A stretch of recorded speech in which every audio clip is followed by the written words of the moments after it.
President Biden calling Donald Trump un-American after Trump said he would actually encourage Russia to attack one of our NATO allies if they didn't up their defense spending. President Biden also furious tonight. The Republican-led House is set to block desperately needed aid for Ukraine. They say it's because of the border, and yet they turned down that bipartisan border deal last week. Here's Mary Bruce.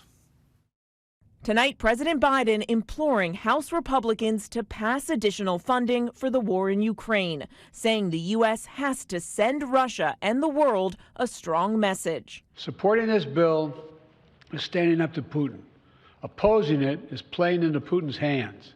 He says the stakes got even higher when Donald Trump said he would actually encourage Russia to attack our NATO allies that failed to meet defense spending targets.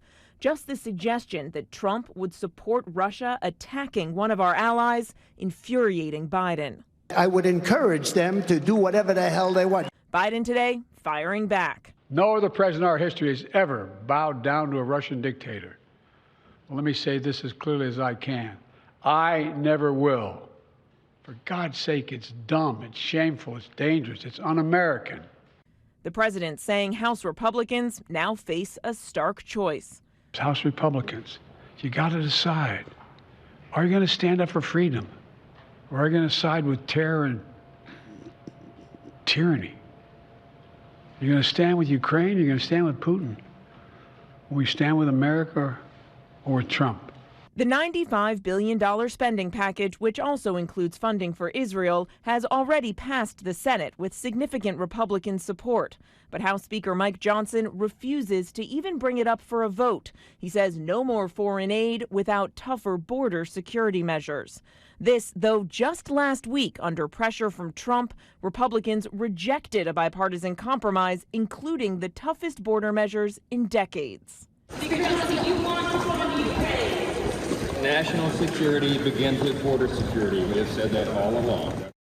All right, so let's get right to Mary Bruce. Mary, on that last point we heard right there from the Speaker of the House, House Republicans have long said that there would be no Ukraine funding without border security. He said that right there again. But House Republicans last week turned down that bipartisan border deal by Republicans and Democrats in the Senate to beef up security. And as you reported here, was the kind of bipartisan deal we haven't seen in years in this country. Yeah, David, look, Republicans got what they had been demanding, a bipartisan border deal, but then they rejected it. Donald Trump derailing the whole thing, eager to deny President Biden a win on immigration. And now the Republican House Speaker is back making those same demands. And instead of negotiating with Democrats tonight, House Republicans have just voted to impeach the Department of Homeland Security Secretary Alejandro Mayorkas for his handling of the border. It is an unprecedented but symbolic move. The charges will be rejected in the Democratic-led Senate. David. Mary Bruce at the White House. Thanks, Mary. Hi, everyone. George Stephanopoulos here. Thanks for checking out the ABC News YouTube channel. If you'd like to get more videos, show highlights, and watch live event coverage, click on the right over here to subscribe to our channel. And don't forget to download the ABC News app for breaking news alerts. Thanks for watching.